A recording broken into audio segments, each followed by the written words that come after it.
25 June 1975 ভারতের গণতন্ত্রের এক গভীর আঁচড়। ইন্দিরা গান্ধী ঘোষণা করেছিলেন জরুরি অবস্থা।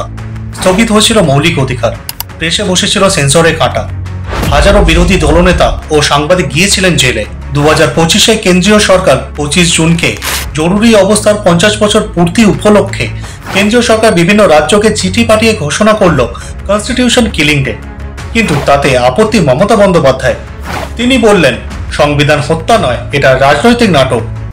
From Government of India, Ministry of Culture, তাতে বলা হচ্ছে যে 25শে জুন সারা দেশ জুড়ে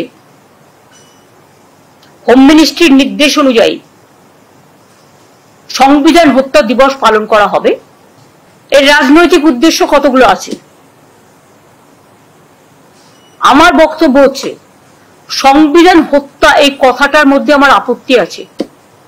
এমার্জেন্সি, আমিও তখন কংগ্রেস করতাম, বাট আমরা ছাত্র রাজনীতি করতাম, কিন্তু এমার্জেন্সিটা দেশের মানুষ মেনে নেননি। কিন্তু যাই হোক, সেখানে এমার্জেন্সি হত্যা দিবস করতে পারত, সেটা না করে সংবিধান হত্যা দিবস করছে, এটা আমার আপত্তি আছে। I totally condemn this idea. আজকে কি ডেমোক্রেসি ভারতবর্ষে আছে?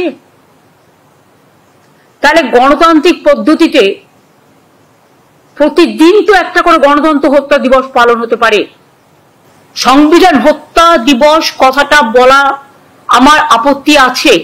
প্রশ্ন উঠছে, মোদী বিরোধিতা করতে গিয়ে কি আপনি ইন্দিরা যুগে দমন নীতিকে অন্ধভাবে সমর্থন করছেন? ইমার্জেন্সি সার্ভাইভার্সদের স্মৃতিকে আপনি কি অস্বীকার করছেন? আর মমতা সরকারের নিজের রেকর্ড, সংবিধান রক্ষার দাবিদার হয়েও কেন সংবাদপত্রের ওপর চাপ, বিরোধী কণ্ঠ দমন বা সাংবাদিকদের ওপর হামলা? জরুরি অবস্থায় পশ্চিমবঙ্গে তো 20,000-এর বেশি মানুষ গ্রেপ্তার হয়েছিলেন। মহাশ্বেতা দেবীর কলম, উৎপল দত্তের মঞ্চ, বাদল সরকারের নাটক, এসবই তো প্রতিরোধের চিহ্ন। আজ সেই স্মৃতির প্রতিও কি অবজ্ঞা? 25 জুন কোনো দলীয় দিবস নয়, এটা ভারতের ইতিহাসে এক কালো অধ্যায়। যারা ইতিহাসকে ভুলে যান তাদের শাসনে আবার ফিরে আসে ছায়া। প্রশ্ন থাকছেই, আপনি বিরোধিতা করছেন ইতিহাসের, না শুধুই মোদির?